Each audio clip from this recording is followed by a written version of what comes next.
নামাজটা যেমন আল্লাহ পাক রব্বুল আলামিন আমাদের উপরে ফরজ করে দিয়েছেন, এই ফরজ বিধানের জন্য পয়গম্বরে আরবি সাল্লাল্লাহু আলাইহি সাল্লাম আমাদেরকে উত্তম মাধ্যম কিছু শিখিয়েছেন। যেহেতু আল্লাহ পাক রব্বুল আলামিন ইবাদতের মধ্য থেকে সবচেয়ে গুরুত্বপূর্ণ ইবাদতের নাম হচ্ছে নামাজ, এই নামাজের জন্য পয়গম্বর আরবি সাল্লাল্লাহু আলাইহি সাল্লাম সাহাবে কেরামকে ওযু শিখিয়েছেন। ওযু আমার প্রিয় সাহাবেরা, তোমরা কি জানো আল্লাহ তাআলা তোমাদের উপরে যেই ফরজ একটা ইবাদতকে দিয়েছেন নামাজ, এই নামাজের জন্য আল্লাহ তাআলা তোমাদেরকে কিছু অঙ্গ প্রত্যঙ্গ ধুয়ে তোমরা পবিত্র হওয়ার জন্য আল্লাহ তাআলা তোমাদেরকে আদেশ করেছেন। এই জন্য পয়গম্বরে আরবি সাল্লাল্লাহু আলাইহি সাল্লাম তিরমিজি শরীফের 2 নম্বর হাদিসে জানান, ইদা তাওয়াদ্দাল আব্দুল মুসলিম আউল মুমিনু, যখন কোনো মুমিন অথবা মুসলমান বান্দা ওযু করবে, নামাজের জন্য ওযু বানাবে, ইদা তাওয়াদ্দাল আব্দুল মুসলিম আউল মুমিনু ফাগসালা ওয়াজহাহু খরজাত মিন ওয়াজহি, বান্দা যখন পানিটিকে নিয়ে চোখের মাধ্যমে চেহারাকে ধৌত করে, আল্লাহ রাসূল সাল্লাল্লাহু আলাইহি ওয়াসাল্লাম বলেছেন পানির ফোঁটার সাথে সাথে বান্দার চেহারার গুনাহগুলো আল্লাহ তাআলা ক্ষমা করে দেন। বলেন সুবহানাল্লাহ। ওয়া নাশহাদু আন্না মুহাম্মাদান আবদুহু ওয়া রাসূলুহু, আম্মা বা'দু ফাআউযু বিল্লাহি মিনাশ শাইতানির রাজীম। বিসমিল্লাহির রহমানির রহিম। ইয়া আইয়ুহাল্লাযীনা আমানু ইযা কুমতুম ইলাস সালাতি ফাগসিলু ওয়ুজুহাকুম ওয়া আইদিয়াকুম ইলাল মারাফিক। সাদাকাল্লাহু মাওলানাল আযীম। وقال النبي صلى الله عليه وسلم قال يدخل أهل الجنة الجنة وأهل النار النار، ثم يقول الله تعالى أخرجوا من النار من كان في قلبه مثقال حبة من خردل من إيمان، أو كما قال عليه الصلاة والسلام।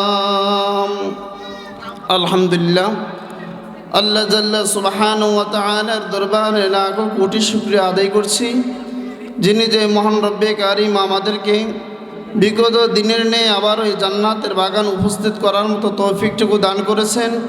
সকলে হৃদয়টাকে উজাড় করে একবার কালিমাতুশ শুকরিয়া আদায় করি আলহামদুলিল্লাহ। সংক্ষেপে বিস্তারিত আলোচনা। মহান রব্বে কারীম আমাদেরকে জমিনে পাঠিয়েছেন ঈমান আনয়নের পরে আল্লাহ পাক রব্বুল আলামিনের ইবাদতের মধ্য থেকে সর্বোত্তম ইবাদতের নাম হচ্ছে নামাজ। আল্লাহ রাসূল সাল্লাল্লাহু আলাইহি ওয়াসাল্লাম বলেছেন যে আকাশের নিচে জমিনের উপরে ইবাদতের মধ্য থেকে সর্বোত্তম ইবাদতের নাম হচ্ছে নামাজ। হে আমার প্রিয় সাহাবীরা, তোমরা যেই কাজেই থাকো না কেন ওক্তমতো তোমরা নামাজকে আদায় করে নিবা। এই নামাজ সম্পর্কে পয়গম্বর আরবি সাল্লাল্লাহু আলাইহি ওয়াসাল্লাম প্রিয় সাহাবীদেরকে আদেশ করেছেন, কিন্তু ইবাদতের মধ্য থেকে সর্বোত্তম ইবাদতের নাম হচ্ছে নামাজ। আজকে আমরা সেই নামাজের দিকে আমরা সবচেয়ে বেশি গাফেল। মানুষ ওয়াজ করতে পারে, ওয়াজ শুনতে পারে, হজ করতে পারে, যাকাত আদায় করতে পারে, কিন্তু নামাজের সময় আমাদের বিভিন্ন ধরনের অজুহাত জেগে ওঠে। এজন্য আল্লাহ পাক রব্বুল আলামিন সূরাতুল মাঈদার 6 নম্বর আয়াতে আল্লাহ তাআলা জানান, ইয়া আইয়ুহাল্লাযীনা আমানু ইয়া আইয়ুহাল্লাযীনা আমানু ইযা কুমতুম ইলাস সালাতি ফাগসিলু ওয়ুজুহাকুম ওয়া আইদিয়াকুম ইলাল মারাফিক। ভাইরা আমার, বন্ধুরা আমার, আল্লাহ পাক রব্বুল আলামিন মহাগ্রন্থ আল কোরআনে জানিয়ে দিলেন, ইয়া আইয়ুহাল্লাযীনা আমানু, হে ঈমানদারগণ, ইযা কুমতুম ইলাস সালাত, যখন তোমরা নামাজের জন্য দণ্ডায়মান হও, যখন তোমরা নামাজের জন্য দাঁড়াও, ইযা কুমতুম ইলাস সালাতি ফাগসিলু ওয়ুজুহাকুম, তখন তোমরা তোমাদের চেহারাকে ধৌত করো, ওয়া আইদিয়াকুম ইলাল মারাফিক, এবং তোমরা তোমাদের হাতটুকুকে কনি পর্যন্ত ধৌত করো। ওয়ামসাহু বিরুসিকুম, আল্লাহ পাক রব্বুল আলামিন মুমিন বান্দাকে আদেশ করেছে তোমরা যখন হাতকে ধৌত করবা, চেহারাকে ধৌত করবা। ওয়ামসাহু বিরুসিকুম, এবং তোমরা তোমাদের মাথাকে মাসাহ করো। ওয়া আরজুলাকুম মিনাল কাবাইন। ভাইরা আমার, বন্ধুরা আমার, ওযুর ফরজের মধ্য থেকে ফরজের অংশ হচ্ছে 4টি। আল্লাহ পাক রব্বুল আলামিন এই 4টি অংশকে তুলে ধরেছেন তিরমিজি শরীফের 2 নম্বর হাদিসে। রাসূল করিম সাল্লাল্লাহু আলাইহি ওয়াসাল্লাম বলেছেন, ইযা তাওয়াদ্দাল আব্দুল মুসলিম ওয়াল মুমিনু ফাগসালা ওয়াজহাহু খরজাত মিন ওয়াজহি কুল্লু খতিআতিন নাযারা ইলাইহা বিআইনাইহি মাল মাই আও মা আখরি কতরিল মা। ভাইয়ের আমার, বন্ধুরা আমার, নামাজটা যেমন আল্লাহ পাক রব্বুল আলামিন আমাদের উপরে ফরজ করে দিয়েছেন, এই ফরজ বিধানের জন্য পয়গম্বরে আরবি সাল্লাল্লাহু আলাইহি সাল্লাম আমাদেরকে উত্তম মাধ্যম কিছু শিখিয়েছেন।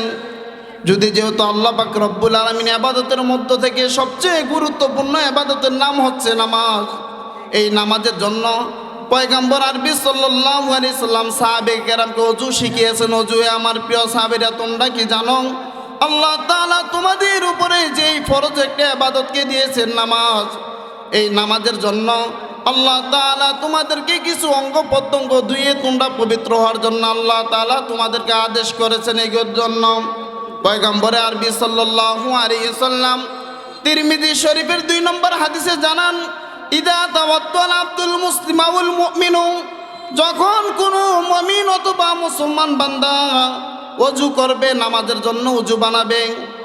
ইযা তাওয়াদ্দাল আব্দুল মুসলিম ওয়াল মুমিনু ফাগসালা ওয়াজহাহু খরজাত মিন ওয়াজহি, বান্দা যখন পানিটিকে নিয়ে চোখের মাধ্যমে চেহারাকে ধৌত করে, আল্লাহ রাসূল সাল্লাল্লাহু আলাইহি ওয়াসাল্লাম বলেছেন, পানির ফোঁটার সাথে সাথে বান্দার চেহারার গুনাহগুলো আল্লাহ তাআলা ক্ষমা করে দেন। বলেন সুবহানাল্লাহ। আল্লাহ রাসূল সাল্লাল্লাহু আলাইহি ওয়াসাল্লাম বলেন, বান্দা যখন ওযুর উদ্দেশ্যে পানিগুলোকে আবার হাতে নিল, চেহারা ধৌত করার পর যখন বান্দা কুলি করে, আল্লাহ তাআলা তার এই মুখের গুনাহগুলোকে ক্ষমা করে দেন। যখন বান্দায় এমনিভাবে ধারাবাহিকভাবে ওযুটাকে চালিয়ে যায়, যখন হাতগুলাকে ধৌত করে, আল্লাহ তাআলা তার হাতের গুনাহকে ক্ষমা করে দেন। ভাইয়েরা আমার, বন্ধুরা আমার, এজন্য রাসূল করিম সাল্লাল্লাহু আলাইহি সাল্লাম বলেছেন, আল্লাহ তাআলা আমাদের উপরে বিধান দিয়েছেন 5 ওয়াক্ত নামাজ। এই ফরজ বিধানকে আদায় করার জন্য আল্লাহ তাআলা আমাদেরকে কিছু উত্তম মাধ্যম দিয়েছেন, তার নাম হচ্ছে ওযু বানানোর জন্য। কিন্তু নামাজ পড়বা আমাদের সওয়াবে, ওযু করলে আমাদের জীবনের সকল গুণগুলো, হাতের পায়ের গুণাগুলো মোচন হয়ে যাবে। রাসূল করিম সাল্লাল্লাহু আলাইহি সাল্লাম বলেন, ওযু শেষে যদি কোনো বান্দা এই দোয়াটাকে পাঠ করে, আশহাদু আল্লা ইলাহা ইল্লাল্লাহু ওয়াহদাহু লা শারীকা লাহু ওয়া আশহাদু আন্না মুহাম্মাদান আবদুহু ওয়া রাসূলুহু, আল্লাহুম্মা জাআলনি মিনাত তাওয়াবিন ওয়াজআলনি মিনাল মুতাতাহহিরিন, ফুতিহাত লাহু সামানিয়াতু আবওয়াবিল জান্নাহ ইয়াদখুলু মিন আইয়ি শাআ। আল্লাহ রাসূল সাল্লাল্লাহু আলাইহি সাল্লাম বলেছেন, কোন ব্যক্তি যদি ওযুর শেষে এই কালিমাটাকে পাঠ করে, আল্লাহ পাক রব্বুল আলামিন বান্দার জন্য জান্নাতের 8টি দরজাকে খুলে দেয়। বান্দার যে কোনো দরজা দিয়ে মন চায় আল্লাহ তাআলার জান্নাতে হাসতে হাসতে প্রবেশ করবে। বলেন সুবহানাল্লাহ।